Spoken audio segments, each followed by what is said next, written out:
Ebigambo bya mushikirwa wa Bunyoro kitara Andrew Kirungi byakutaga bibire biriyo mu butumwa bwe obumushomirwe Geoffrey Businge omujwekire nkomugenyi mukuru aha mukoro gwo kweterana kw'abashomira hishomero rya Kagadi People's Secondary School emyaka 25 hingwireho kama ni usakika muno kusoma era mwaka oguhoire kuno obukama busakikira abana 12 ombukama bwona bagende basome ebya sayansi kandi mumanya n'enyinywe kabali hano nti ebirango bikabaho babitana radio nibasaba abana.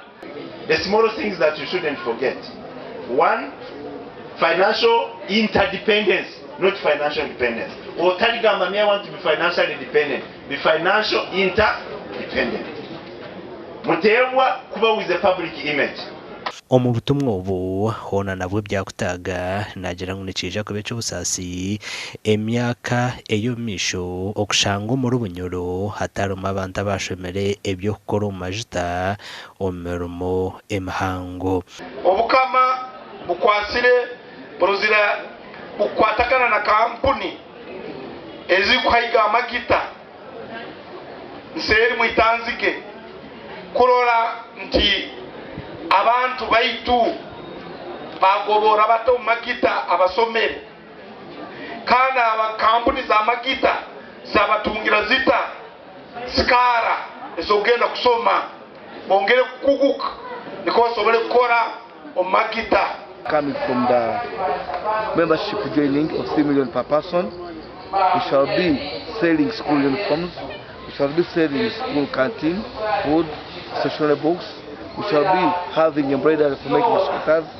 Therefore, it is from that circle whereby our OBs and OGs are going to be borrowing money for self-sustenance. Abantu abashomira hishomerere bashabirwe okuta muhimbo ombyo bwegese byebicweke bivarukuragamo. Your head teacher on almost every school assembly used to ask you a question. May God forbid, how would you feel after completing from this school? Like you completed very many years ago, some went away 15, 25 years ago. You come back to find the classrooms where you studied from are accommodating maize meals or coffee harare. Your main hall is a big store for maize or coffee, etc., etc. And maybe you have come back to have your documents or photocopies certified for job promotion or advertising. So, have you found that situation? Amakuru agagasha kwa Ambrose Nwagabakatoto.